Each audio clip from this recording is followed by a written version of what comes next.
Good afternoon বন্ধুরা, এখন তো 12টা বেজেই গেছে।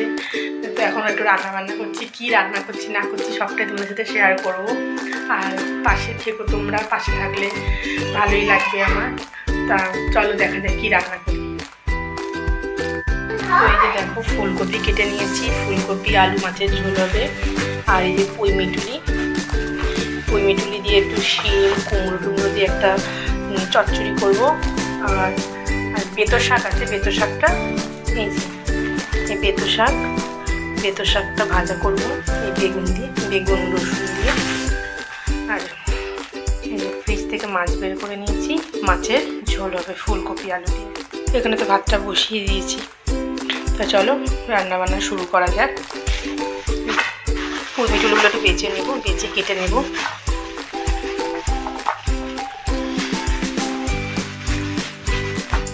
একটু প্রবলেম হতেই পারে, একা হাতে এক হাত দিয়ে ফোনটা ধরে ভিডিওটা করা, তারপরে কাটাকুটি, ওই জন্য একটু প্রবলেম হতে পারে। তো কেটে কুটে একেবারে তারপর দেখা হচ্ছে, দেখতে থাকো। দেখো আমার রান্নাবান্না ডান। ভাত, পুঁই মিটুলি আলু, তারপর এটা শিম আছে কুমড়ো আছে দিয়ে একটা চচ্চড়ি,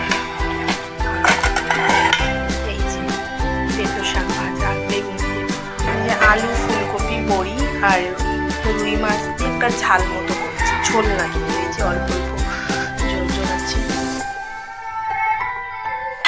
আর আজকে স্পেশাল এই যে পায়েসটা বানিয়েছি। আজকে আমার বান্ধবীর জন্মদিন, সেই কারণে ওর জন্য স্পেশালভাবে পায়েসটা বানালাম, শুধু তেজপাতা দিয়ে। আর ও যেহেতু এলাচটা পছন্দ করে না, ওর জন্য এলাচটা দিইনি। আমি আবার এলাচটা ভালোবাসি খেতে, মানে গন্ধটা আমার খুব ভালোই লাগে, তাই আজকে ওর জন্য এই পায়েসটাই বানিয়েছি। আর চলো খাওয়ার সময় আবার দেখা হবে তোমাদের সাথে।